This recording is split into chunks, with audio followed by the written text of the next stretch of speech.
So in series LCR circuit दिख रहा circuit, circuit में दिया बेटा इंडक्टर, रजिस्टर एंड कैपेसिटर, ठीक है। सप्लाई वैल्यू है बेटा यहां पे हम लोगों को दी हुई कितनी, 100 वोल्ट 50 हर्ट्ज 50 ओहम। इसके अक्रॉस में जो वोल्टेज दिया है बेटा कितना है बोलो, हाँ दैट इज 400 वोल्ट। ये इसके अक्रॉस में भी वोल्टेज कितना है, 400 वोल्ट, ये इसके अक्रॉस में, ठीक है। The voltmeter and ammeter reading are, अब एमीटर में भी रीडिंग, ये रहा एमीटर की रीडिंग, ठीक है। तो क्वेश्चन में बोला गया है कि रजिस्टर के अक्रॉस में V की वैल्यू जो दी है, ठीक है, उसकी वैल्यू निकालनी है और एमीटर की रीडिंग, ठीक है। इसका मतलब ये कि सप्लाई से यहां से जो करंट आपका फ्लो होने वाला उसकी वैल्यू हम लोगों को निकालनी बेटा, क्लियर है। अब यहां से निकलने वाला करंट, ये जो करंट है सभी में से जाने वाला है, इसका मतलब सभी कंपोनेंट्स के लिए जो करंट रहेगा वो कैसे रहेगा, सेम रहेगा। But if suppose this components are arrange in series, इसका मतलब ये कि इसके अक्रॉस का पोटेंशियल कैसा हो सकता है, वेरी। आप समझ लीजिए यहां पे एक चीज समझने वाली है कि जैसे आप लोगों ने क्वेश्चन को देखा, सर्किट को देखेंगे हम लोग, सर्किट को जैसे देखा हम लोगों ने एक बात समझ में आती है, कौन सी, कि the voltage across inductor that is E naught for L is equal to E naught for C. ये दोनों की वैल्यू कैसे बेटा, सेम, बराबर है। और सभी में से करंट कैसा जा रहा है, सेम। अब वोल्टेज को अगर मैंने करंट से डिवाइड किया, कौन सा करंट, जो करंट तीनों में से कैसा हो रहा है, फ्लो सेम हो रहा है, तो क्या बनता है, voltage by current is how much, register. तो रेजिस्टेंस की वैल्यू, इसका रेजिस्टेंस की वैल्यू दैट इज एक्सएल, और इसके लिए क्या होगा, इसका मतलब जो रहेगा यहां पे एक्सएल और एक्सी की वैल्यू कैसी रही, सेम। ये कंडीशन कौन सी कंडीशन कहलाती है, रेजोनेंस की कंडीशन, जो हम लोग पढ़ने वाले, बराबर है। और जब XL is equal to XC हो तो यहां पे फार्मूला सबको पता होना चाहिए जेड का, Z is equal to under root of R square plus XL minus XC whole square. अब एक्सएल और एक्सी की वैल्यू कैसी बनी, इसका मतलब जेड की वैल्यू किसके बराबर, under root of R square, मतलब जेड की वैल्यू आर के बराबर। तो आपको क्या मिल गया, जेड मिला। जेड की वैल्यू किसके बराबर, आर तो कितना बना 50 ओहम, ओके। तो आपको आर मिला है, ठीक है। वोल्टेज की वैल्यू पता है बेटा कितनी है, 100। तो आप क्या निकाल सकते, करंट। आई बात समझ में। तो करंट की वैल्यू कितनी बनेगी बोलो, that current is equal to, बोलो हाँ, voltage by R, Z. R की जगह पे क्या लिखेंगे, जेड लिखेंगे। तो बोलो बेटा कितना होगा, 100 वोल्ट बाय 50, तो कितना 2 एम्पियर। ये रहा करंट की वैल्यू, है क्या अपने पास ऑप्शन में, देखिए हाँ, कौन सा दिख रहा है, ऑप्शन ए और ऑप्शन सी। अब बचती है बात कौन सी बेटा, बोलो वोल्टेज निकालना है। किसके अक्रॉस में वोल्टेज निकालना, बोलो रजिस्टर के अक्रॉस में, बराबर है। अब यहां पे रजिस्टर में बताइए इसका वोल्टेज कितना बोला उन्होंने, इसका कितना है, बराबर है। इसके अक्रॉस में 400 दिख रहे, इसके अक्रॉस में 400, और यहां पे इसके अक्रॉस में कितना होगा। अब यहां पे सप्लाई कितना हो रहा है, 100, और यहां पे दिखता कितना है, 400 और 400। ऐसा कभी हो सकता है क्या बेटा, जब आपकी value XL is equal to XC के बराबर हो जाए, इसका मतलब ये दोनों भी पोटेंशियल कैसे हो जाए, सेम। तो एक बात याद रखना, ये सर्किट किसके तरह बिहेव कर रहा है, प्योरली रेजिस्टिव की तरह। इसका मतलब यहां पे सर्किट में किसी भी तरह का एल और किसी भी तरह का सी अवेलेबल नहीं है। इसका मतलब जो वोल्टेज आपने सप्लाई किया वो पूरा का पूरा वोल्टेज किसके अक्रॉस में दिखेगा, रजिस्टर के अक्रॉस में दिखेगा। ये बात समझ में आई। तो यहां पे 100 वोल्ट होगा तो इसके अक्रॉस में कितना होगा, 100। तो ऑप्शन कौन सा दिख रहा है, तो ऑप्शन आपका ए क्या रहेगा, सही आंसर। ये बात समझ में आई। तो ए इज सही आंसर आपका रहेगा, और आपका वोल्टेज कितना मिलेगा, 100 वोल्ट। क्लियर होगी बात, समझ में आई। चलो आगे बढ़े। So next question, the RMS value of N AC of 50 hertz is 10 ampere. क्या दिया है बोलो बेटा, IRMS की वैल्यू कितनी है, 10 एम्पियर। फ्रीक्वेंसी दी है बेटा कितनी, 50 हर्ट्ज, बहुत बढ़िया। The time taken by an alternating current in reaching from 0 to maximum value and the peak value will be. Time निकालना और पीक वैल्यू निकालना। अब देखो एक साइकिल में, ये मैंने निकाला एक साइकिल, बराबर है। ऐसे कितने साइकिल बनने वाले, एक सेकेंड में 50 साइकिल्स बनेंगे। रीजन, क्योंकि फ्रीक्वेंसी कितनी है, 50 हर्ट्ज। 50 बार करंट क्या होगा, 100 बार करंट क्या होगा, चेंज होगा। ये बात समझ में आई। हाँ, तो कितने टाइम्स वो पीक हिट करेगा, 100 टाइम, एक बार यहां पे एक बार यहां पे, क्योंकि कितने वेव्स बनने वाले एक सेकेंड में। अब उसने क्या बोला है क्वेश्चन में कि the time taken by an alternating current in reaching from 0 to maximum. 0 to maximum मतलब ये कौन सा रहा, 0, और ये कौन है हमारा मैक्सिमम। इसको अपन ने क्या नाम दिया था, I0। तो यहां से लेके यहां तक इसके लिए कितना टाइम लगेगा। अब मुझे बताइए एक वेव बनने के लिए जो टाइम लगता है उसको अपन क्या बोलते हैं, टाइम पीरियड, बराबर है। क्या बोलते हैं, टाइम पीरियड, बराबर। एक वेव बनने के लिए क्या लगेगा, टाइम पीरियड। आधी वेव अगर बनी तो कितना होगा, T/2। और अगर यहां पे 25% वेव बनती है तो कितना बनेगा, कितना बनेगा, T/4। यहां तक समझ में आया। तो जो टाइम ले रहा है that T is equal to T/4 होगा। अरे हाँ या ना, बहुत बढ़िया। अब देखो आगे बढ़ेंगे इसमें, तो आपको निकालना टाइम। तो आप ऐसे बोल सकते हो कि 0 से लेके कहां तक, मैक्सिमम होने तक इतना टाइम लगेगा। तो T की वैल्यू बताइए फ्रीक्वेंसी के फॉर्म में। व्हाट इज T, कितना बनेगा, 1/f। अरे बोल सकते ना, क्या बोल सकते, 1/। तो हम लोग ऐसे लिख सकते हैं what is the T, that is 1/4, जैसे कि वैसा रहा, और 1/f। तो बताइए 1/4 इंटू 1/f की वैल्यू कितनी, 50। तो कितना बनेगा बेटा, 200 कितना बनेगा। अरे 1/2 की वैल्यू कितनी, 0.5, बराबर है। और 10 टू द पावर यहां पे कितना बनेगा, +2 ऊपर जाएगा, कितना बनेगा, 10 टू द पावर -2, कितना बनेगा आंसर, 0. है क्या यहां पे आंसर है वैसा। हाँ, तो यहां पे आंसर दिया 10 टू द पावर 3 में, -3 में। तो इसका आंसर कितना बनेगा, 5 इंटू 10 टू द पावर -3। ये बात समझ में आई। अब बचता है क्या बोलो, RMS value. Sorry, RMS value तो दी है, क्या निकालना है, पीक वैल्यू। तो पीक वैल्यू और आरएमएस का फॉर्मूले में क्या रिलेशन है बोलो बेटा, I0 is equal to √2 into IRMS। अगर IRMS लिखना हो तो ये √2 की वैल्यू I0/√2 में आता है, समझ में आया ना। So therefore I0 is equal to √2 की वैल्यू कितनी बेटा बोल, 1.41। IRMS की वैल्यू कितनी है, 10। इसका मतलब कितना, 14.1 है। ये अपने पास नहीं है। तो कौन सा ऑप्शन आ रहा है आपका आंसर, सही आंसर डी आंसर आपका करेक्ट आंसर रहेगा। आई बात समझ में, क्लियर हो गया। चलो आगे बढ़े। An inductive coil has resistance of कितना है, 100 ohm. When an AC signal of frequency, अब यहां पे क्या दिया है, रेजिस्टेंस की वैल्यू दी है, आर की वैल्यू कितनी है, 100 ओहम, और फ्रीक्वेंसी दी है बेटा कितनी, 1000 hertz. Okay, is fed to the coil, the applied voltage leads the current by 45 degree. Voltage कितने से लीड कर रहा है, तो ये रहा आपका, ये डायग्राम हम लोग निकाल सकते हैं इस तरह से, और ये रहा। तो ये कौन है हमारा बोलो, इसमें क्या लिखेंगे हम लोग, E0, और ये क्या रहेगा हमारा I0। तो वोल्टेज क्या कर रहा है, लीड कर रहा है ना। तो यह एंगल फाई की वैल्यू कितनी बनेगी, π/4। ठीक है। अब मुझे डायरेक्टली बताइए सर्किट कौन सा होना चाहिए जिसमें वोल्टेज लीड करता है करंट से, वो सर्किट कौन सा सर्किट बोला जाता है, इंडक्टिव सर्किट। लेकिन प्योरली इंडक्टिव सर्किट में वोल्टेज कितने से लीड करता है, π/2 से। लेकिन π/2 है क्या यहाँ पे, वो थोड़ा सा इधर झुक गया करंट की तरफ। इसका मतलब ये सर्किट कौन सी होनी चाहिए, RL सर्किट।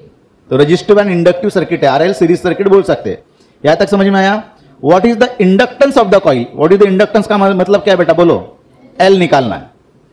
क्या निकालना हमको, L। कैसे निकाले, कैसे निकाले। अब L निकालने के अपने पास बहुत अलग अलग फॉर्मूले। अब ये L निकालने के लिए वो वाले फॉर्मूले मत इस्तेमाल करना बेटा। कौन से वाले, EMI वाला। EMI में L निकालने का फॉर्मूला था ना अपने पास, कौन सा वाला, हाँ N हट, एरिया वाला, नंबर ऑफ टर्न्स वाला, याद होगा, μ0 वाला वगैरह वगैरह, याद है। तो यहां पे वो कंसेप्ट नहीं लगेगा। तो कभी क्वेश्चन पेपर में अगर इस तरह का क्वेश्चन पूछा जाए, और आप कभी देखो वहां पे तो रैंडम क्वेश्चंस रहेंगे पेपर में, ये तो बात तय है ना। तो हमको कौन सा, कभी एसी का क्वेश्चन रहेगा, कभी EMI का, तो हो सकता है बीच में कौन सा क्वेश्चन पूछ लिया जाए, इलेक्ट्रोस्टैटिक्स का। तो जब भी आपको इंडक्टेंस निकालना हो, L निकालना हो, तो आपके दिमाग में पहला आना चाहिए कि क्या गिवन डेटा है। तो ये तो क्वेश्चन तो तय करता है ना, ये कौन से चैप्टर से बिलोंग कर रहा है, कौन से चैप्टर से आ रहा है ये क्वेश्चन, एसी सर्किट्स। अब जब एसी सर्किट से आ रहा है, इसका मतलब ये एसी वाला फार्मूला लगेगा। तो L का फार्मूला क्या होता है बेटा बोलो, L इज व्हाट, L के लिए निकालने के लिए इस चैप्टर में कौन से फार्मूले हैं, अरे कितना होता है बे बोलो। एक है अपना एक्सेल वाला फार्मूला, एक्सेल के अंदर L छुपा है। तो एक्सेल का फार्मूला क्या है, इंडक्टिव रिएक्टेंस की वैल्यू कितनी, ओमेगा इंटू L। तो देयरफॉर एक्सेल की वैल्यू बनी, what is the value of omega, 2 pi F into L. बहुत बढ़िया, ठीक है। अब मुझे बताइए फ्रीक्वेंसी दी है, एक्सेल की वैल्यू अगर पता हो तो ही आप एल निकाल सकते हैं, क्योंकि ये सारी चीजें उठा के इधर लेके जाओगे ना। क्या आपके पास एक्सेल की वैल्यू अवेलेबल है? नहीं है। एक्सेल के जगह पे क्वेश्चन में क्या क्या गिवन डेटा है बेटा, सोच लो। इधर देखना है क्या क्या गिवन डेटा है, बोलो। कितने लोगों ने आंसर निकाल के रख दिया इसका? कितना है? सी, ठीक है। और किसी का? तुम लोगों का भी आ रहा। हाँ, कैसे निकाले? लॉजिक क्या लगा है? हाँ, tan phi से निकाल सकते, ठीक है। तो यहां पे देखिए, मैंने पहले बोला कि आपके पास एक्सेल नहीं हो तो एक्सेल निकालने का तरीका क्या है? Given data is the weak point of the problem. Given data में क्या दिया है? आर दिया है। आर मतलब किसको रिप्रेजेंट करेगा? आई नॉट को रिप्रेजेंट करेगा। और ये किसको रिप्रेजेंट करेगा? जेड को। ये बात समझ में आई? और तो एक्सेल के लिए क्या निकालना पड़ेगा? व्हाट इज tan phi का इस्तेमाल करेंगे बेटा तो क्या निकलेगा? What is the tan phi? tan अगर निकालेंगे तो ये वाली वैल्यू रहेगी ना, कौन सी? एक्सेल। ये एक्सेल कौन सी वैल्यू है?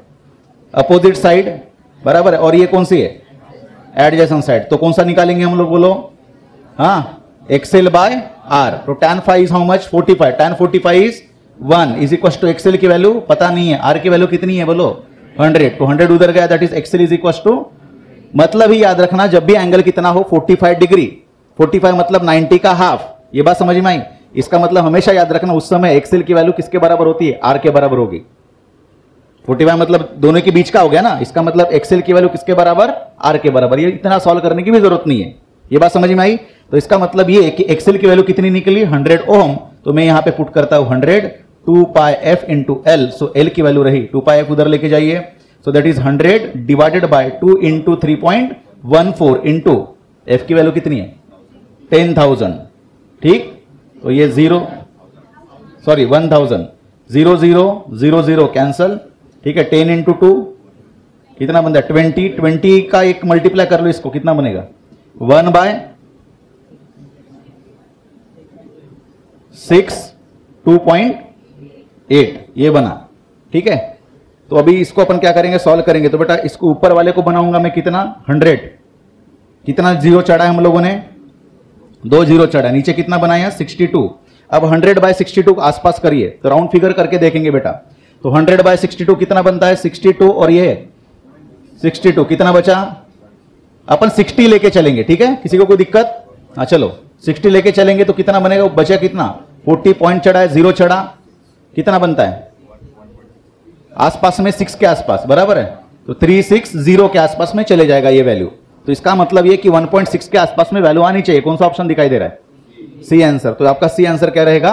करेक्ट आंसर रहेगा। जरूरी नहीं कि आप इतने वैल्यू को पकड़ के ही क्या करो? डिवाइड करो। तो मैंने एक ट्रिक बताई कि हमेशा याद रखना न्यूमरेटर को कैसा करना है? बड़ा करके चलना है। और डिनोमिनेटर से आप जिससे डिवाइड कर रहे हो वो वैल्यू को क्या करना है? राउंड फिगर लेके चलना। जैसे मैंने कितना मान के चला? 60। ये बात समझ में आई? तब जाके आंसर निकलेगा और वो आपके आसपास में वाली वैल्यू शो करता है। क्लियर है? चलो, in the circuit shown in figure, R is a pure resistor, L is an inductor of negligible resistance as compared to R, S is a 100 volt and 50 hertz AC source of negligible resistance with either key K1 alone or K2 alone closed. The current is I0. If the source is changed to 100 volt and 100 hertz, the current with K1 alone closed and with K2 alone closed will be respectively, ठीक। Source की value अगर हम लोग change करेंगे, ठीक, तो जब आप यहां पे देखो क्वेश्चन में क्या बोला है? अगर K1 को क्लोज करते हैं या फिर K2 को क्लोज करेंगे तो क्या क्या होगा? ठीक है, बोलो क्या बनेगा? क्या लगता है आपको?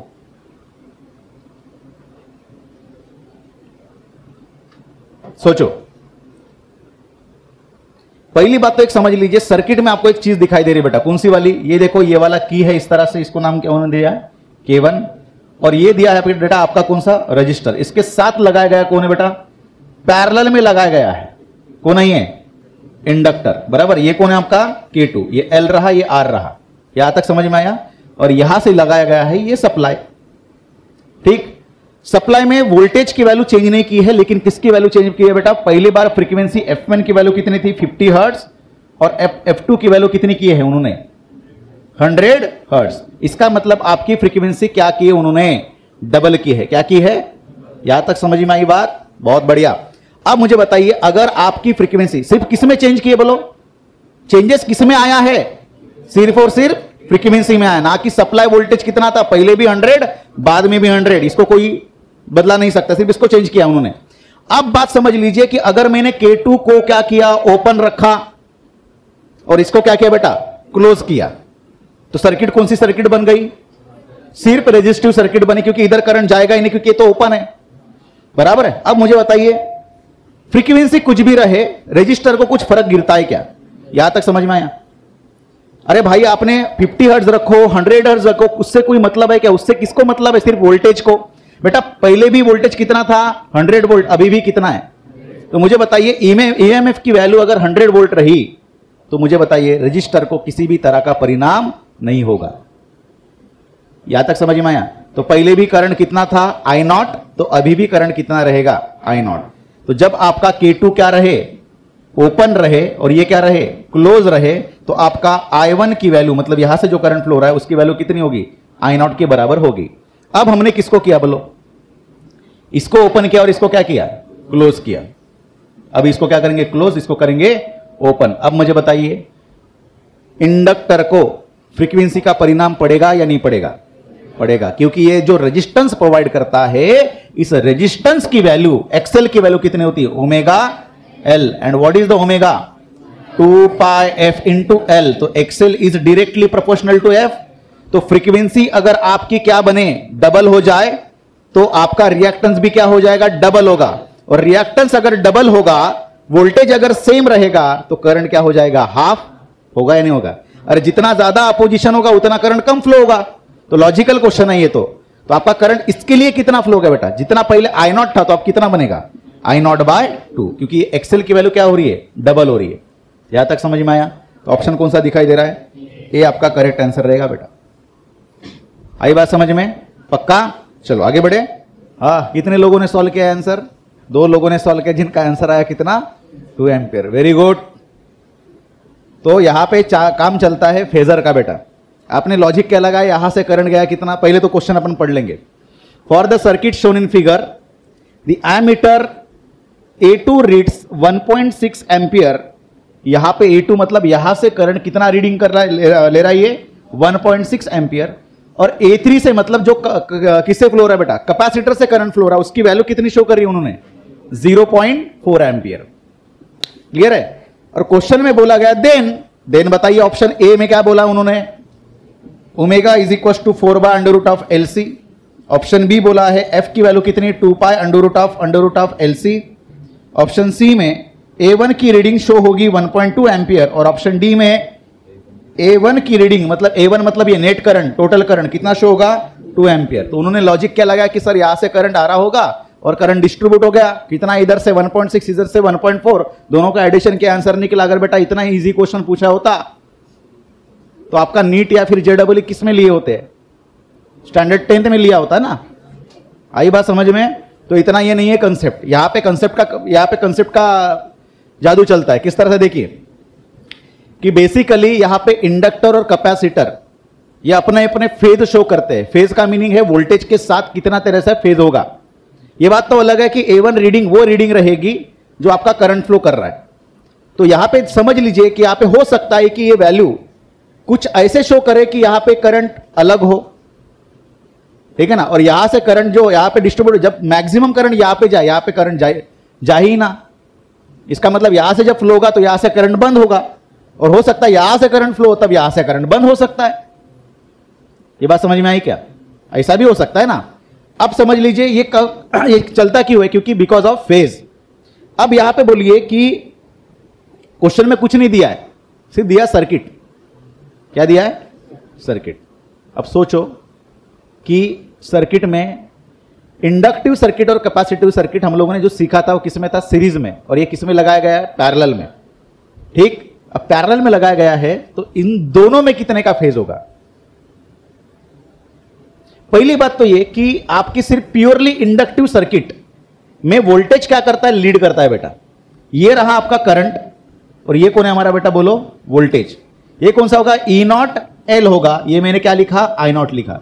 कितने का फेज होगा बेटा, 90 का।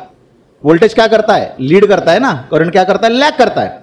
और जब कैपेसिटिव सर्किट की बात करें तो कैपेसिटिव सर्किट क्या करता है, करंट क्या करेगा, लीड करेगा, और वोल्टेज क्या करता है, लैग होता है। कितने से, 90 डिग्री से। और ये मैं क्या लिखूंगा, बोलो ई नॉट सी लिखेंगे। इसका मतलब voltage of L and voltage of C, ये दोनों में कितने का फेज होगा, 180। तो अपोजिट में चलता है। ये बात समझ में आई, किस में चलेगा, अपोजिट में। तो कितने का एंगल बना, 180 डिग्री का। इसका मतलब जो करंट यहां पे फ्लो होगा बेटा, तो एक का करंट हम लोग बोलेंगे 0.4 और एक का बोल रहे हैं 1.6। तो नेट करंट कितना हो गया, नेट करंट क्या हो रहा है, बोलो। एक में करंट लैग कर रहा है 90 से, एक में करंट लीड कर रहा है। And this two circuits are 180 degree out of phase. इसका मतलब ये कि करंट जो फ्लो होगा ये सीधा सीधा क्या हो जाएगा बेटा, माइनस। इसका मतलब आंसर क्या बनेगा आपका, नेट करंट 1.6 माइनस 0.4 कितना बनेगा, 2 एम्पियर। ये समझ में आया। अब 1.2 एम्पियर वाला कौन सा, एक तो दिख रहा है, हो सकता है मल्टीपल करेक्ट आंसर वाला भी रहे, तो इसके अलावा भी आंसर हो सकता है ना। तो फ्रीक्वेंसी निकालने के लिए सोचिए बेटा, फ्रीक्वेंसी कैसे निकालेंगे। अगर मैं फ्रीक्वेंसी निकालने की बात करूं या ओमेगा निकालने की बात करूं तो कैसे निकलेगा, बोलो, सोचो। बताइए बेटा। इसमें जैसे कि मान के चलो इसका रिएक्टेंस, किसका, इंडक्टिव सर्किट का, the reactance is equal to what, voltage by current. अरे वोल्टेज कितना रहेगा इसके लिए, बोलो, इसके लिए वोल्टेज कितना रहेगा, अरे कितना रहेगा वोल्टेज, मान के चलो दैट इज, हाँ वोल्टेज अपन लिखेंगे E for L divided by current क्या लिखेंगे हम लोग, 1 कितना है, 6 है। और XC लिखेंगे तो क्या लिखेंगे हम लोग, E फॉर C बाय क्या लिखेंगे, हाँ 0.4। यहां तक समझ में आया। मैं XL बाय XC को डिवाइड करता हूं, XL by XC is equal to क्या होगा, बोलो, XL बाय XC करेंगे तो कितना आएगा, हाँ EL बाय 1.6 इंटू इसको लिखेंगे कितना, 0.4 बाय EC। यहां तक समझ में आया। अब बोलो इसको कैसे सॉल्व करेंगे, इसको कैसे सॉल्व करेंगे, बोलो। EL बाय EC इंटू, यार लिखा हम लोगों ने 4, ये लिखा हम लोगों ने 16। एक एक पॉइंट से क्या किया हम लोगों ने, पॉइंट को एडजस्ट किया बेटा, ठीक। हाँ कितना बनेगा, EL बाय EC इंटू 1/4। तो यहां पे मिला आपको XL बाय XC की वैल्यू मिली EL बाय EC इंटू 1/4। यहां तक समझ में आया। अब EL और EC की वैल्यू सोचिए क्या बनता है, हाँ व्हाट इज द XL, कितना बना XL। अब मुझे बताइए EL और EC is what, voltage across inductor, voltage across capacitor. ये दोनों भी वैल्यू क्या रहेंगे, सेम रहेंगे। यहां तक समझ में आया। तो क्या बना आपका, that is 4XL is equal to XC। बनेगा नहीं बनेगा, पक्का हो गया। अब मुझे बताइए XL की वैल्यू कितनी होती है, 4 इंटू ओमेगा L, और XC की वैल्यू कितनी बनती है, 1/ωc। यहां तक समझ में आया।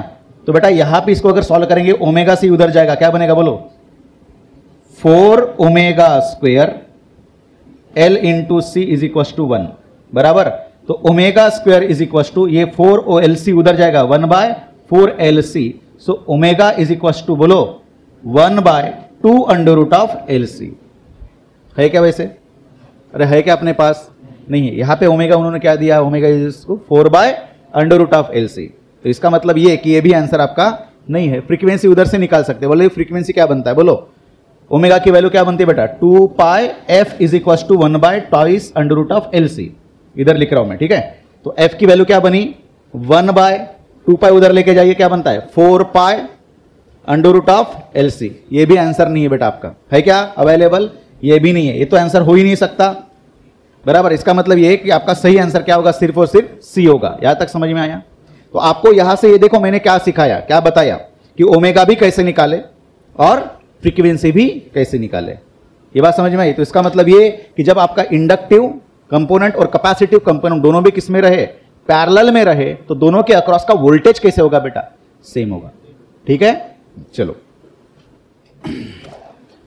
सो बेटा क्वेश्चन में दिया है कौन सी चीज, बड़ा बढ़िया क्वेश्चन है ये।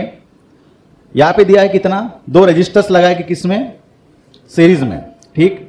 सप्लाई वोल्टेज अपना कितना, 5 वोल्ट, यहां तक समझ में आया। ये रजिस्टर की वैल्यू दी है बेटा कितनी, 6 ओहम, और इसके अक्रॉस का पोटेंशियल दिया है दैट इज वी, आर की वैल्यू कितनी है, 3 वोल्ट। यहां तक समझ में आया, ओके।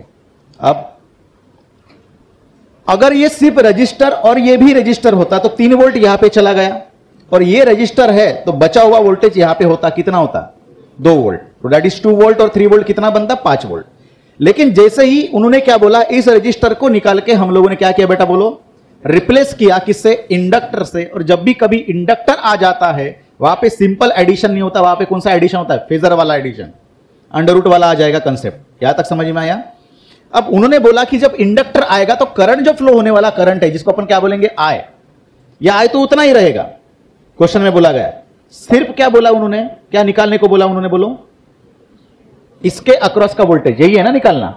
तो आप सुन लीजिए, इसके अक्रॉस का वोल्टेज मतलब अपन इसको क्या बोलेंगे, दैट इज, एक तो EL बोलिए या फिर VL बोलिए, ये निकालना है, वोल्टेज निकालना है, करंट भी पता नहीं है। ओम्स लॉ के हिसाब से क्या पता होना चाहिए, वोल्टेज, करंट और रिएक्टेंस, मतलब रेजिस्टेंस उसका। तो इसका लिए रेजिस्टेंस क्या होता है, बोलो, XL होना चाहिए। तो हमारे पास ना XL है ना I है, EL निकालना चाहते, तो EL का फार्मूला क्या बना होता, वोल्टेज इज इक्वल टू, बोलो, करंट इंटू रेजिस्टेंस।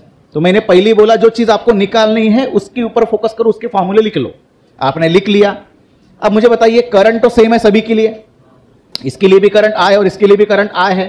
तो हम लोग यहां से एक बात समझ सकते कि सर हमको I नहीं पता, लेकिन हम लोग यहां से I निकाल सकते। कैसे, ये सर्किट में देखिए आपको क्या दिखाई दे रहा है, रेजिस्टेंस भी है और वोल्टेज भी है, that is V is equal to IR, so I is equal to V by R। V मतलब इसके अक्रॉस का वोल्टेज कितना बेटा, 3, और R की वैल्यू कितने, 6, तो कितना बना, 1 बाय, तो I की वैल्यू निकली 1/2 एम्पियर। कोई दिक्कत, तो निकला हमारा I निकल गया। अब XL की वैल्यू सोचिए, XL कैसे निकलेगा, XL निकलेगा बेटा कहां से, XL निकलेगा कहां से, सोचिए। XL होता है Z में, XL होता है किसमें, तो Z की वैल्यू क्या होती है, बोलो, Z is equal to R square plus XL square होगा। अभी यहाँ पे तो X ही नहीं है, अरे है ना, Z की वैल्यू दी है क्या हमारे पास, तभी जाके XL निकलेगा। सोचिए फिर, XL निकालना है बेटा, और यहाँ पे इंडक्टर की वैल्यू नहीं है, तो हम लोग XL से निकाल सकते थे। XL is what, omega into L, ना ओमेगा दिया है ना 2 पाई F इंटू L। L अगर पता होता तो XL निकल जाता, कोई डाउट नहीं, कोई प्रॉब्लम नहीं। बोलो कैसे निकालेंगे, सोचो सोचो सोचो, सोचना शुरू कर दोगे तो आपका आंसर निकल जाएगा।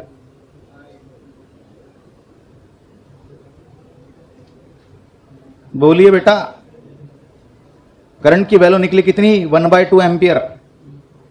करंट की वैल्यू कितनी निकली, 1/2 एम्पियर। अब सोचो सोचो, करंट आपका टोटल करंट देखो, देखो टोटल करंट कितना है, 1/2, टोटल करंट कितना है। अब देखो एक चीज आप भूल गए, पूरे सर्किट डायग्राम में इसको फोकस करना है, भूल गए बेटा, कितना है वोल्टेज। तो आपके पास टोटल करंट कितना फ्लो रहा है करंट सर्किट में, 1/2 एम्पियर, और टोटल वोल्टेज कितना है, तो टोटल रेजिस्टेंस भी तो निकाल सकते हैं ना। तो टोटल रेजिस्टेंस किसको बोला जाता है, Z को। तो ओम्स लॉ फिर से इस्तेमाल करो, V is equal to IR बराबर, तो R is equal to V by I। यहां तक समझ में आया। अब इसको बोलो Z के फॉर्म में लिखियो, इस फॉर्मूले को बोलो, Z is equal to, V की वैल्यू कितनी है, 5, और करंट कितना है, 1/2। Z मतलब क्या होता है, बोलो, under root of R square plus XL square. ये समझ में आया। इज इक्वल टू कितना, 2 उधर जाएगा ऊपर, दैट इज 10। तो बोल बेटा कितना, दोनों भी साइड का क्या करेगा, स्क्वायर करेगा सर। तो बोलो स्क्वायर करो, R square plus XL square is equal to 100 बना।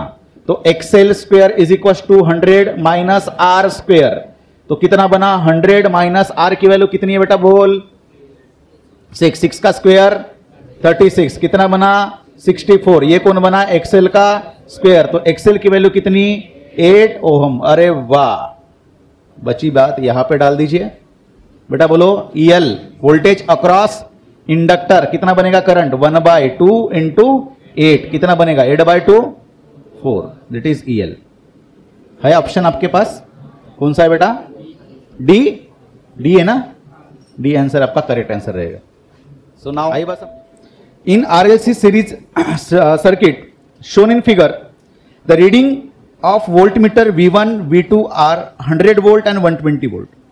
V1 और V2 कितना रीडिंग शो कर रहा है बेटा V1 की वैल्यू शो हो रही है 100 वोल्ट V2 की वैल्यू शो हो रही है 120 वोल्ट क्लियर है respectively the source voltage is 130 volt source voltage V की वैल्यू कितनी रही 130 volt okay for this situation mark out the correct statements इसका मतलब मल्टीपल करेक्ट आंसर टाइप का क्वेश्चन है बेटा ठीक है एक से ज्यादा भी आंसर इसके करेक्ट आ सकते हैं तो हर आपको ऑप्शन चेक करते चलना है। फर्स्ट ऑप्शन के ऊपर अपन ध्यान देंगे कौन सा voltage across register inductor and capacitor आज 50 वोल्ट 50√3 120 प्लस 50√3 रिस्पेक्टिवली हर किसी के अक्रॉस का वोल्टेज उन्होंने पूछा है किसके किसके अक्रॉस का आर का एल का और सी का मतलब ER EL और EC इंडिविजुअल अपने को वैल्यू भी निकालना पड़ेगा। उसी तरह से ऑप्शन बी तो अगर ऑप्शन आपका एक सही होगा तो ऑप्शन बी नहीं होगा इसका मतलब ये क्योंकि क्यों ऐसा बोला मैंने क्योंकि ऑप्शन बी में भी वही आंसर पूछा है वही चीज बोली कौन सी ER EL और EC के ऑप्शंस दिए हैं डिफरेंस किस में दिख रहा है सिर्फ और सिर्फ वोल्टेज अक्रॉस दी कैपेसिटर ऊपर दिया है 120 प्लस 50√3 यहां पे दिया कितना 120 minus 50√3 power factor of circuit is 5/13 अब ये पावर फैक्टर क्या चीज है हम लोग आने वाले लेक्चर में पढ़ने वाले लेकिन पावर फैक्टर का कंसेप्ट बता देता हूं थोड़ा सा। उसके बाद बोला गया circuit is capacitive in nature अब ये इंडक्टिव है ये कैपेसिटिव है ये हमको चेकआउट करना पड़ेगा जिसके अक्रॉस का वोल्टेज ज्यादा मतलब इंडक्टर दैट इज EL की वैल्यू अगर ज्यादा हो तो इंडक्टिव और EC की वैल्यू अगर EL से ज्यादा हो तो ये कैपेसिटिव सर्किट कहलाएगी। ये बात समझ में आई। अब सबसे इंपॉर्टेंट चीज वोल्टमीटर कहां पे लगा बेटा हम लोगों ने बोलो रजिस्टर और इंडक्टर के अक्रॉस में तो ये वैल्यू कौन शो करेगा ER और EL और यहां पे एक वोल्टेज लगाया गया ये कौन है बेटा बोलो EL और EC के अक्रॉस का वोल्टेज। ये बात समझ में आई।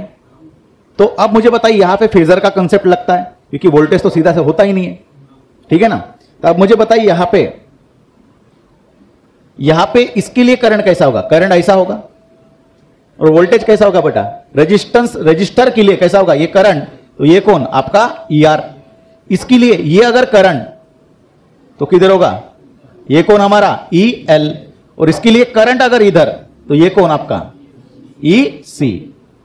अब आपका V1 जो दिया है V1 is voltage for EL और EC का तो क्या आप डायरेक्ट एडिशन करोगे नहीं क्योंकि फेजर एडिशन चलता है यहां पे क्योंकि यहां पे देखो वोल्टेज ऊपर है और यहां पे वोल्टेज इस तरह से कितने का एंगल शो कर रहा है बराबर है।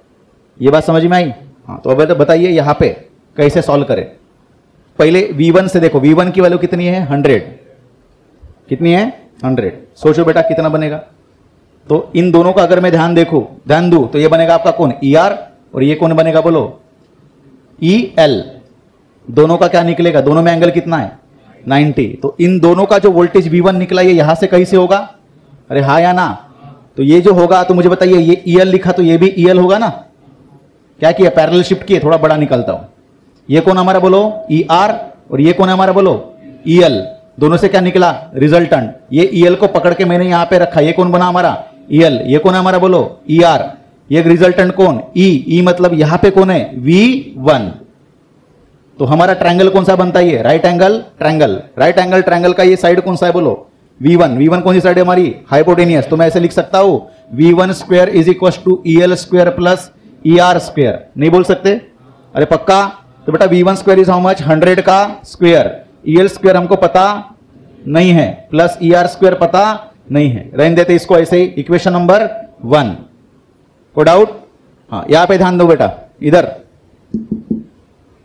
अब ये वाला V2 के बारे में सोचो V2 किसके किसके बारे में बात कर रही है बोलो EL और EC तो ये देखो आपका कौन है ये आपका करंट है ये कौन है हमारा EL और ये कौन है हमारा EC दोनों में देखो क्या दिख रहा है कितने का फेज 1 डिग्री तो सीधा सीधा क्या करना पड़ेगा माइनस करना पड़ेगा तो एक तो EL माइनस EC या फिर EC माइनस EL ठीक तो बोलो क्या करेंगे हम लोग चलो EL माइनस EC करके देखेंगे इसकी वैल्यू कितनी आ रही है V2 की वैल्यू कितनी आ रही है 120 क्या आ रही है 120। अब सोचो बेटा आगे की बात इसको बोलेंगे अपन कौन सा इक्वेशन नंबर 2 चलेगा?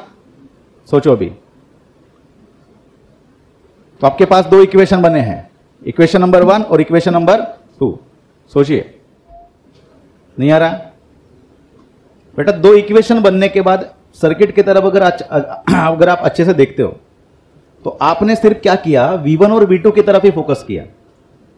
V1 क्या रीडिंग शो कर रहा है? इन दोनों के वोल्टेज की नेट वैल्यू। और V2 किसको शो कर रहा है? इन दोनों के वोल्टेज की नेट वैल्यू, रिजल्टेंट वैल्यू, बराबर है। लेकिन आपने ये सोच दिया कि तीनों भी किसमें लगाए गए हैं? सीरीज में, और उसका रिजल्टेंट क्या दिखाई दे रहा है? 130। कितना है? ये मतलब ये हो गया कि आपका E resultant is equal to, हम लोग क्या लिखते थे, ER square plus EL minus EC का होल स्क्वायर। इसको तो भूल गए अपन, और इसी से तो बना था ना Z is equal to R square plus XL minus XC square. इसी तो बना था ना। तो पहले फॉर्मूला ये बना था, उसके बाद वो बना था Z का वैल्यू। ये बात तो भूल गए आप? याद है? याद है ना? तो बेटा यहां पे E की वैल्यू कितनी शो हो रही है? 130। तो मैं इसको स्क्वायर करके चलता हूं। 130 square is equal to ER square plus EL minus EC square. Square root निकल गया। अब मुझे देखिए यहां पे देखिए फॉर्मूले में EL माइनस EC स्क्वायर की वैल्यू, EL माइनस EC अपने पास ऑलरेडी है। कितनी है? 120। तो यहां पे 130 square equals to ER square plus 120 square. So therefore ER square is equals to 130 square minus 120 square. So therefore ER square की वैल्यू बनी कितनी? इसको सॉल्व करना पड़ेगा। A square minus B square, तो क्या बनता है?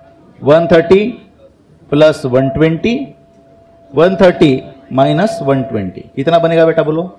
150, दैट इज 250 मल्टीप्लाइड बाय 10। कितना बनेगा ये? 2500। कितने का होता है ये? 50 का। तो ER स्क्वायर की वैल्यू कितनी बनेगी? ER square is how much? 50। तो ER की वैल्यू कितनी बनी? 50 मतलब कितना? 25 मल्टीप्लाइड बाय 2, 25 निकलेगा बाहर, कितना बना? 5√2 वोल्ट। या फिर ER स्क्वायर की वैल्यू रहने दीजिए, कोई दिक्कत नहीं है। क्या हुआ? क्या हुआ? सॉरी, ER स्क्वायर की वैल्यू कितनी बनी अपनी? 2500। तो ER की वैल्यू कितनी बनेगी? कितना बना? ER की वैल्यू बनी 50 वोल्ट। यहां तक समझ में आया?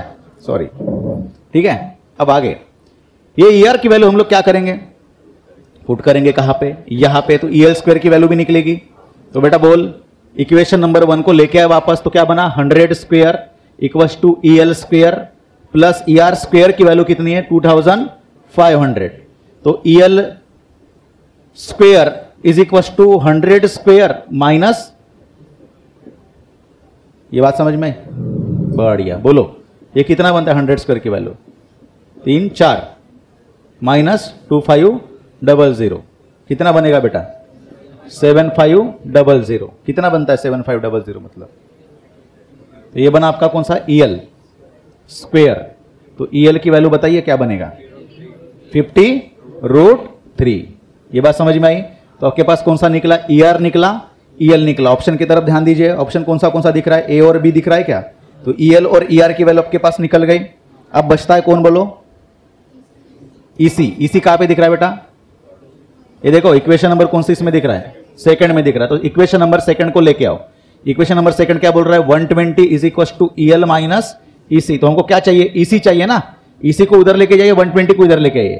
EL minus 120। तो EL की वैल्यू कितनी दिख रही है? कितना दिख रहा है? 50√3। ओके, माइनस कितना? 120। ये बना कौन आपका? EC। कौन सा दिख रहा है कि 120 माइनस 50√3, ऐसा कुछ ऑप्शन है? ऑप्शन कौन सा दिख रहा है? 120 प्लस दिख रहा है। हाँ, क्या दिख रहा है ऑप्शन में? क्या दिख रहा है? 120 प्लस 50√3। और दूसरा ऑप्शन बी क्या दिख रहा है? 120 माइनस 50√3। अब आप सोचिए, यहां से लगता है एक लॉजिक कि ऑप्शन कौन सा? ए आना चाहिए या आंसर आपका बी आना चाहिए? क्योंकि दोनों भी ऑप्शन में क्या दिया है बेटा बोलो?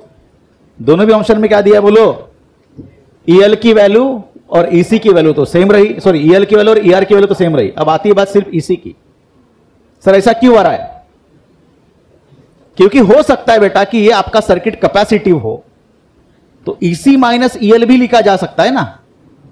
क्या लिखा जा सकता है? अगर मैंने इस क्वेश्चन नंबर 2 को, सॉरी इक्वेशन नंबर 2 को ऐसे अगर लिखा होता 120 is equal to EC minus EL, बराबर, तो EL अगर उधर गया होता तो कितना बनता? 120 plus EL is equal to EC, और EL की वैल्यू दिखाई दे रही है कितनी बेटा? 120 प्लस EL की वैल्यू कितनी है? 50√3। ये बात समझ में आई? तो ऐसे भी लिखा जा सकता है। तो ये ऑप्शन आपके पास अवेलेबल है क्या? नहीं है बेटा, ऑप्शन अवेलेबल नहीं है। लेकिन मैंने इस तरह से लिखा तो ये आपका आंसर आपका मैच हो रहा है। कौन से वाले ऑप्शन के साथ? ए वाले ऑप्शन के साथ। ये समझ में आया? इसका मतलब आंसर आपका कौन सही रहेगा? ए। आप समझ लीजिए, इससे डायरेक्टली आपका ऑप्शन, अगला ऑप्शन भी करेक्ट हो सकता है। कौन सा? देखो, ये आप EC माइनस EL तब लिखोगे, EC माइनस EL, जब आपका सर्किट कौन सा हो? कैपेसिटिव हो या इंडक्टिव हो? कैपेसिटिव। तो आपका आंसर ए जो है, यही आपको आंसर कौन सा ऑप्शन दिख रहा है? कैपेसिटिव। डी आंसर देता है। ऑप्शन आपका ए डी आंसर को देता है। कैसे? कि EC माइनस EL से लिखने से आपका आंसर अगर ये आ रहा है, इसका मतलब ये हो गया कि आपका सर्किट कैसा है? Capacitive circuit. तो आपका आंसर क्या हुआ? डी भी क्या रहा? सही रहा। ये बात समझ में आई? अब आप आंसर कौन सा, ऑप्शन कौन सा बचता है? सी। सी को भी चेकआउट करेंगे। सी क्या बोल रहा है? बोलो। Power factor. क्या बोलता है? पावर फैक्टर का मीनिंग हम लोग अगले लेक्चर में समझेंगे, लेकिन पावर फैक्टर होता है बेटा कॉस ऑफ फाई। क्या होता है? Cos of phi. अब ये कॉस फाई का मीनिंग होगा, हमने देखा ये एक वैल्यू, बराबर है। तो आपका कौन सा सर्किट है? ये RLC सर्किट। अब RLC सर्किट किस तरह से बिहेव कर रहा है? कैपेसिटिव सर्किट की तरह। Why? Because the dominancy of the capacitor is maximum. तो आपका क्या हुआ? ये कौन बना? इसका नाम क्या लिखेंगे? बोलो।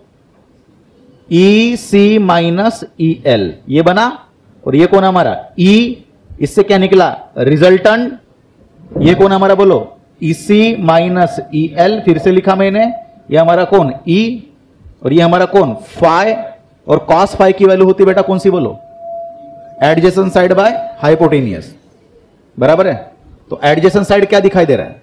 ये कौन? सॉरी, ये अपन ने लिखा ER, और ये क्या बना आपका? Net value. हाइपोटेनियस कौन है? E, और एडजेसेंट कौन है? तो ER बाय E। ER की वैल्यू बताइए, हमने निकाली ना। ER की वैल्यू कितनी है बेटा? कितनी? 50 बाय E, मतलब कौन? नेट वैल्यू कितनी है? 130। 0 0 कैंसल, कितना बन रहा? 5/13 है क्या अवेलेबल? इसका मतलब आपका आंसर कौन सा? सी भी क्या रहेगा? Correct answer. इसका मतलब ये कि आपका ए, बी, सॉरी डी और सी तीनों भी रहेंगे करेक्ट, सिर्फ आपका आंसर कौन सा गलत होगा। आई बात समझ में? चलो, so now next question. An arc lamp requires a direct current of 10 ampere at 80 volt to function. Okay, if it is connected to 220 volt RMS 50 hertz AC supply, the series inductor needed for it to work is close to. बहुत सुंदर question है, JEE means 2016 का question. किन लोगों को समझ में आया क्वेश्चन क्या बोलना चाहता है बेटा? बोलो। आर्क लैम्प है, रिक्वायर्स कितना करंट लगेगा? डायरेक्ट में लगेगा कितना? बोलो 10 एम्पियर। कितना वोल्ट लगेगा उसमें? 80 volt to function. If it is, अगर उसको कनेक्ट कर दिया जाए कितने में? 220 वोल्ट RMS वैल्यू को एंड 50 हर्ट्ज AC सप्लाई में, तो series inductor needed for it to work is close to, तो सीरीज रेजिस्टेंस में कितना लगेगा? ठीक है, तो बोलो बेटा क्या क्या निकालना है यहाँ पे आपको? क्या निकालना है आपको? L निकालना है। L निकालना मतलब क्या? बोलो। यहाँ पे कौन सी वैल्यू दी हुई है? करंट की वैल्यू है बेटा। करंट की कौन सी वैल्यू है? डायरेक्ट वाली वैल्यू है। ठीक है, अब मुझे बताइए यहाँ पे आपने क्या चेंज किया? सिर्फ वोल्टेज चेंज किया। पहले DC में वोल्टेज कितना था बेटा? बोल, कितना वोल्ट था? अब AC में कितना वोल्ट रखा आपने? 220 वोल्ट। पहले भी करंट कितना था? 10 एम्पियर। अभी भी करंट कितना है? अब पहले का करंट जो देखो, उसने क्या बोला? Direct current. डायरेक्ट का मीनिंग क्या है? उसकी इक्विवेलेंट वैल्यू मतलब कौन है? RMS value. बात समझ में आई? अब यहां से हम लोग क्या निकाल सकते? बोलो बेटा। R दिया है क्या? रेजिस्टेंस नहीं, तो रेजिस्टेंस निकाल सकते। कैसे निकालेंगे रेजिस्टेंस? बोलो कितना होगा? अरे कितना होगा? अरे DC से हम लोग क्या निकाल सकते हैं? रेजिस्टेंस मैंने पहले बोला था, बराबर है। ये रहा आपका कौन? वोल्टेज। कितना वोल्ट है? 80। और ये कौन है? करंट। इन दोनों में से हम लोग क्या निकालेंगे? रेजिस्टेंस निकालेंगे बेटा। कितना होता है? R is equal to V by कितना बना? 80/10 इज 8 क्या? ओहम। ये बात समझ में आई? बहुत बढ़िया। कोई दिक्कत बेटा? फ्रीक्वेंसी कितनी हर्ट्ज की है? 50। अब मुझे बताइए L कहां पे छुपा है? एक्सेल के अंदर। बराबर है। इसका मतलब मुझे बताइए सर्किट में सिर्फ एक्सएल है क्या? नहीं है। कौन है? आरबी है। कौन है? आरबी। इसका मतलब आरबी आया और एक्सएल भी आया, इसका मतलब कौन है इसमें? जेड। तो जेड की वैल्यू कितनी रही? Under root of R square plus XL कर। इंडक्टर रेजिस्टेंस वाला कंसेप्ट हो गया, बराबर। तो यहां पे हम लोग लिख सकते हैं कौन सा वाला? बोलो। वोल्टेज कितना है? 220 बराबर, divided by his voltage by Z. मैं ऐसे लिख सकता, बोलो, E R M S by Z is equal to कौन? करंट। करंट कौन सा वाला? आरएमएस वाला। ये बात समझ में आई? इसके पहले भी इस तरह के क्वेश्चंस हम लोगों ने लिए, बस हालांकि इस बार क्यों ले रहे हम लोग, क्योंकि इसको कुछ इसमें पूछा गया था जेडब्ल्यू में, ठीक है ना। तो हम लोगों को डीसी से क्या निकला? आर निकला। आर निकला मतलब समझ में आया कि बेटा यहां पे सिर्फ आर नहीं है तो क्या है? इंडक्टर भी उसने लगाया हुआ है। इंडक्टर जैसे आ गया, कौन रोल में आ गया? जेड आ गया, क्योंकि जेड के अंदर कौन छुपा है? आर भी छुपा है और एक्सएल भी छुपा है, और एक्सएल के अंदर कौन छुपा है? एल छुपा है। ठीक। करंट की वैल्यू चेंज नहीं की, सिर्फ किसकी वैल्यू चेंज की है? जैसे इसको डीसी बोला 80 वोल्ट, एसी बोला 220 वोल्ट। तो आरएमएस की वैल्यू हमको पता है बेटा, कितनी है बेटा? बोल। 10। एआरएमएस की वैल्यू कितनी? 220। अब डीसी की वैल्यू लिखोगे कि इसमें बेटा यहां पे अगर डीसी की वैल्यू लिए तो जेड नहीं रहेगा, क्या रहेगा? सिर्फ आर रहेगा। बहुत बढ़िया। अंडर रूट ऑफ बोलो आर स्क्वायर प्लस एक्सएल का होल स्क्वायर। बहुत बढ़िया। बोलो क्या करेंगे? So 10 is equal to 220 divided by under root of R square की वैल्यू बोलो बेटा, दैट इज 8 इज 64 प्लस, हाँ, एक्सएल की वैल्यू ओमेगा। ओमेगा मतलब कितना? 2 पाई एफ इंटू एल। तो 2 का स्क्वायर 4, पाई का स्क्वायर, हाँ कितना? एफ का स्क्वायर इज 50 का स्क्वायर। तो कितना बना? 50 इंटू 50। और बचा कौन है बेटा? बोल। हाँ, कितना होगा? L square. आया समझ में? तो इतनी सारी वैल्यू आई आपके सामने, क्लियर है। अब इसको अप्रॉक्स करके सॉल्व करना है अपने को। 220 वोल्ट डिवाइडेड बाय को सारी चीजों को हम लोगों को क्या करना पड़ेगा? सॉल्व करना पड़ेगा। दोनों भी साइड का क्या कर लो, फिर से एक बार स्क्वायर कर लो। 10 का स्क्वायर कितना बना? 220 वोल्ट का 220 इंटू 220, अंडर रूट निकल जाएगा। और सारी चीजें आपको क्या करनी है? सॉल्व करके ऐड करके निकालनी है बेटा, क्लियर है। और सबको जब ऐड करोगे, सॉल्व करोगे, मुझे आंसर बताना है। अब इस बार मैं करके नहीं दूंगा, ठीक है ना। कैलकुलेशन कर सकते हैं, इजी कैलकुलेशन है। तो इसका आंसर मैं बता के रख देता हूं। इसका आंसर आएगा बेटा कौन सा? सॉल्व किए थे आप लोगों ने? कौन सा आंसर आया? हाँ, बी। हाँ, बी आंसर आपका करेक्ट आंसर रहेगा, क्लियर है। That is 0.065 Henry. How much? 0.065 Henry, ये आंसर रहेगा। तो इतने इजी तरह के क्वेश्चन पूछे जा सकते हैं, क्लियर है। बस कैलकुलेशन आपका ठीक होना चाहिए, क्लियर है बेटा। चलो नेक्स्ट क्वेश्चन।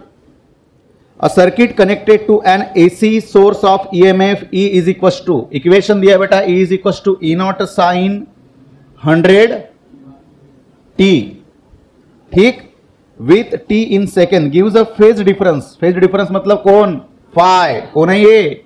pi by 4। बहुत बढ़िया। between the EMF E and current, obviously बात है, फेज डिफरेंस दिया होगा तो किसके बीच का होगा बेटा? ये वोल्टेज और करंट के बीच का होगा, मतलब EMF और करंट के बीच का होगा। Which of the following circuits will exhibit this, नीचे में से कौन सा सर्किट ये इस तरह का प्रोग्राम करता है? क्लियर है, समझ में आई बात? तो ये देखो ऑप्शन में दिया है बेटा, दो सर्किट दिए हैं, दो है आरएल, दो है आरसी, और वहां पे आर की वैल्यू दी है और एल की वैल्यू दी है। समझ में आ रही बात? आपको करना है, सोचना है। पहले तो बेटा यहां पे इसको अपन क्या करेंगे? स्टैंडर्ड इक्वेशन के साथ कंपेयर करेंगे। स्टैंडर्ड इक्वेशन बोलता है E is equal to E naught sine omega T. दोनों को कंपेयर करेंगे। एक चीज तो आपको दिखाई दे रही होंगी, कौन सी वाली? ओमेगा। ओमेगा के जगह पे क्या लिखा है बेटा वहां पे? 100 रैड पर सेकेंड। ये रहा आपका एंगुलर फ्रीक्वेंसी, बराबर है। बहुत बढ़िया। अब यहां पे और क्या दिया आपको? फाई दिया बेटा। फाई की वैल्यू कितनी है? पाई बाय 4, क्लियर है। कितना है? Pi by 4। अब यहां पे सोचना है कि पाई बाय 4 अगर होगा तो आपको आरएल सर्किट होगा ये कि आरसी सर्किट होगा? किससे डिसाइड करोगे?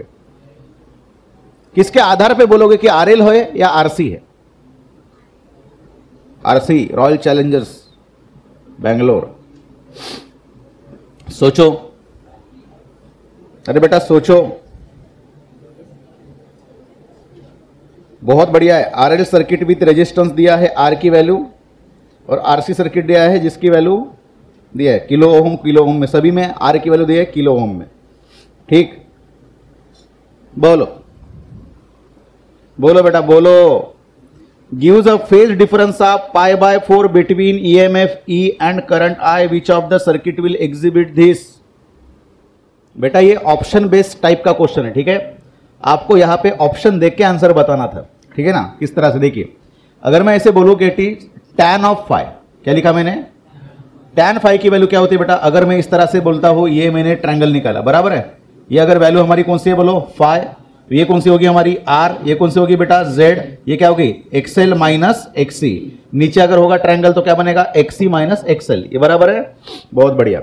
चलो अब सोचो यहां पे tan फाइव की अगर वैल्यू में लिखता हूं, इसका मतलब कौन लिखा मैंने,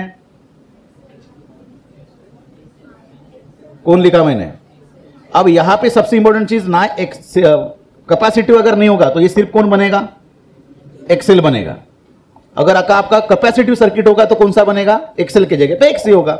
tan फाइव की अगर मैं वैल्यू लिखता हूं तो क्या बनेगा बोलो, opposite side that is XL by R. XL की वैल्यू कितनी होती है बेटा, omega L by R. tan five की वैल्यू कितनी होती है 45, और tan 45 की वैल्यू कितनी होनी चाहिए 1।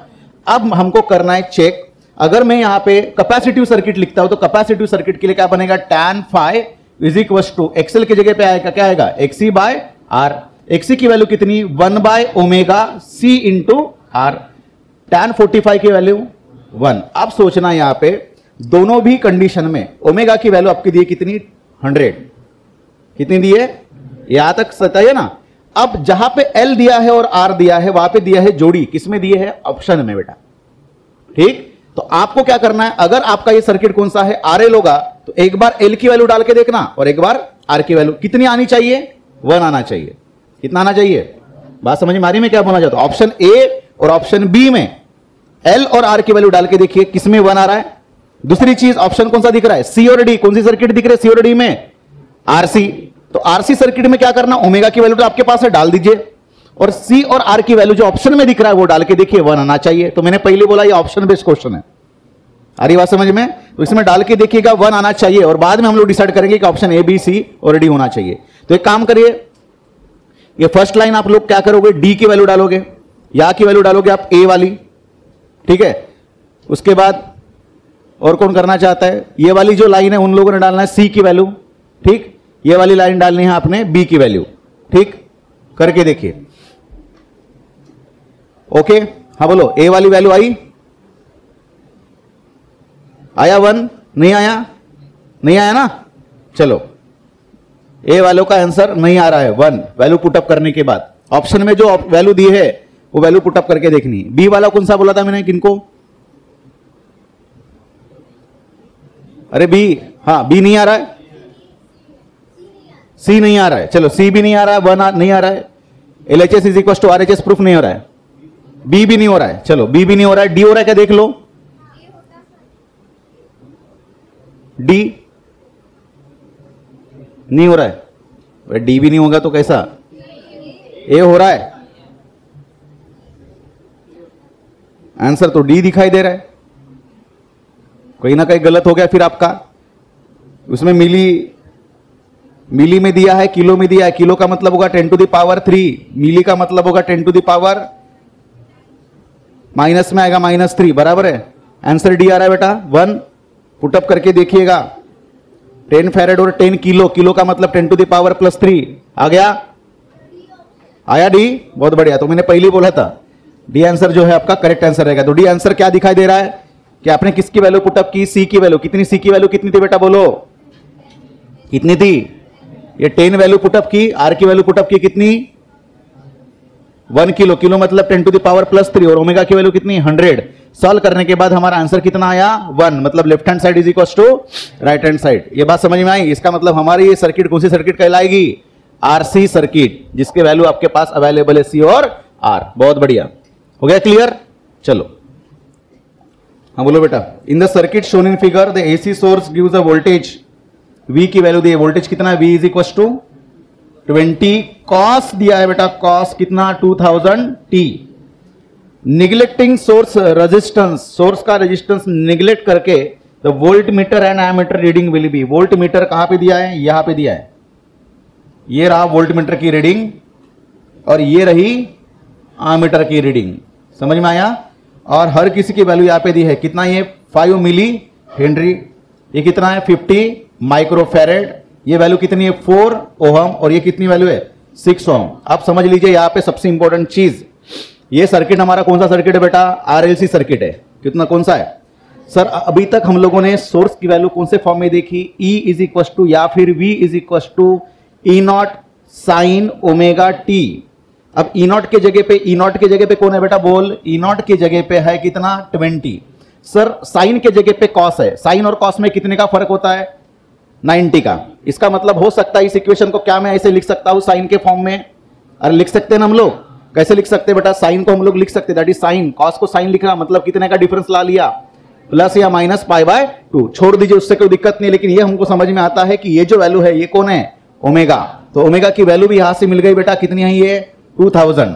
यहां तक समझ में आई बात, बहुत बढ़िया। अब series circuit, series LCR circuit में ये देखो, ये आर के साथ फिर से एक बार आर आया है और ये आर और ये आर इसमें है सीरीज में, तो टोटल रेजिस्टेंस कितना बना, आर टोटल की वैल्यू कितनी बनी 4 ओहम और 6 ohm is how much 10 ohm.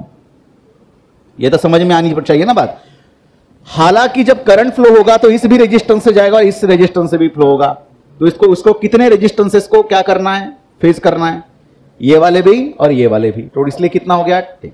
अब वोल्टेज जब हम लोगों को मेजर करने की बारी आई तो वोल्टेज किस में मेजर करेंगे, इन दोनों पॉइंट के अक्रॉस में, जहां पे रेजिस्टेंस की वैल्यू कितनी रही 4 ओम। आई बात समझ में। तो पहले तो हम लोग क्या निकालेंगे बेटा बोल, पहले तो क्या निकालेंगे हम लोग, वोल्टेज अपने पास कितना है देखो, ई नॉट की वैल्यू दी है कितनी 20, ठीक। आई नॉट निकाल सकते कि इसमें से हमको क्या क्या निकालना है, यहाँ पे वोल्ट मीटर और एमीटर की रीडिंग निकालनी, ठीक। अब यहां पे कौन से अपोजिशन क्रिएट हो सकते हैं ये सोचिए।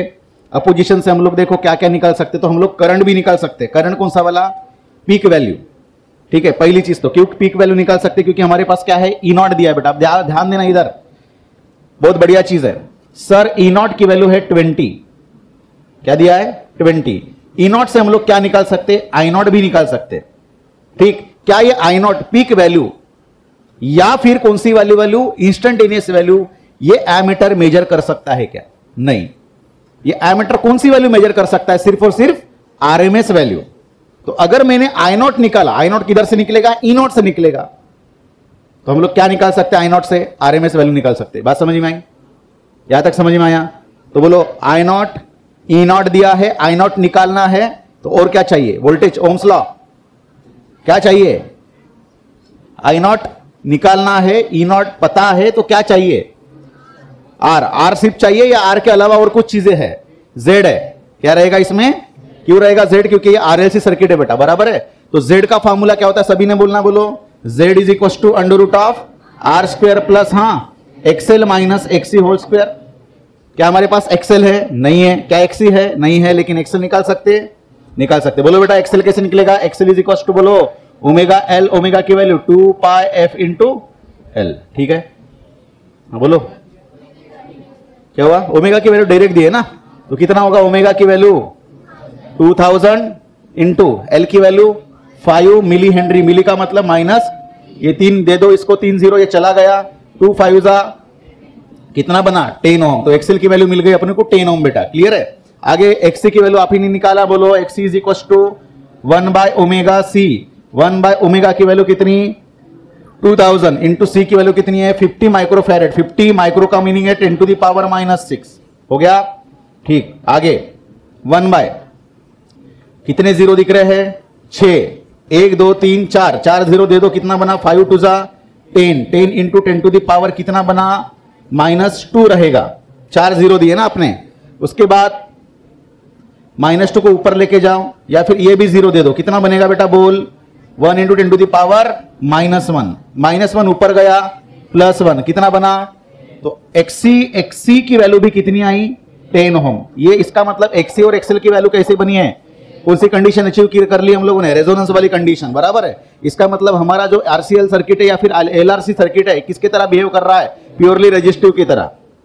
यहां तक समझ में आया, बहुत बढ़िया। तो अब हम लोग क्या करेंगे बोलो, अब हमारे पास क्या है ई नॉट है, हमको निकालना है I naught. I naught is equal to बोल बेटा ई नॉट बाय आर लिखो या जेड लिखो, बात तो एक ही रही बेटा। ये तो क्या हो गया एक्सएल और एक्सी क्या हो गया cancel, under root of R square is what Z is equal to R बना। यहां तक समझ में आई बात। तो बेटा आगे वैल्यू हम लोग पुटअप करेंगे बेटा। बोल E naught E naught E naught E naught E naught E naught कितना है 20, R R R R R total R कितना है 10, कितना बना 2 एम्पियर। ये कौन बना है हमारा आई नॉट। आई नॉट से क्या निकाल सकते हैं आई आर एम एस की वैल्यू। बोल बेटा I R M S is equal to हाँ कितना आई नॉट बाय √2। बहुत बढ़िया। आई नॉट की वैल्यू कितनी 2, ये कौन है √2। 2 की वैल्यू मतलब कौन √2 इंटू √2 गेट कितना बना बेटा बोल √2 की वैल्यू कितनी होती है 1.41 है क्या वैल्यू देखिए ऑप्शन में अवेलेबल है। ये यही तो वैल्यू है जो एमीटर क्या करेगा रीड करेगा। क्या करेगा रीड करेगा। अब बचा कौन है वोल्टमीटर। अरे बचा कौन है। अब देखो यहां से करंट फ्लो होगा, यहां से करंट फ्लो होगा, ये करंट फ्लो होगा कितना 1.41 बराबर है। वोल्टमीटर भी जो रीडिंग लेगा वो किसके अक्रॉस मिलेगा एल आर और सी। एल आर और सी। अब यहां पे टोटल रेजिस्टेंस लोगे या सिर्फ 4 ओम लोगे, यहां तक समझ में आया। अब मुझे बताइए ये वोल्टमीटर को ये एल आर और सी ये तीनों भी नजर आएंगे या सिर्फ आर नजर आएगा। कौन नजर आएगा बेटा आर ही नजर आएगा ना, क्योंकि ये दोनों की वैल्यू तो क्या बन गई सेम। इसका जो वोल्टेज है ऊपर है, इसका वोल्टेज कैसा है नीचे। दोनों में एक में क्या क्या होगा फेज एंगल कैसा है अपोजिट इन फेज, तो दोनों भी क्या हो गए कैंसल। तो वोल्टेज जो निकलेगा that voltage is only and only across this resistance. तो करंट कितना फ्लो हो रहा है करंट कितना फ्लो हो रहा है 1.4 और आर कितना है 4। तो वोल्ट कितना निकलेगा वोल्टेज वोल्टेज वोल्टेज हाँ that voltage is equal to Ohm's law I into R. तो अगर मैंने V के जगह पे क्या लिखा ERMS, क्योंकि RMS वैल्यू ही वो क्या कर सकता है मेजर कर सकता है ना, और ये भी क्या होगा RMS। तो IRMS की वैल्यू कितनी 1.41 और R की वैल्यू कितनी रही कितना लिखोगे 4 लिखोगे या 6 + 4 ऐसे लिखोगे 4 लिखोगे। बहुत बढ़िया। तो कितना बना 5.64 वोल्ट है अवेलेबल। अरे है या नहीं है बहुत बढ़िया, वही आपका आंसर होगा फिर। That's all.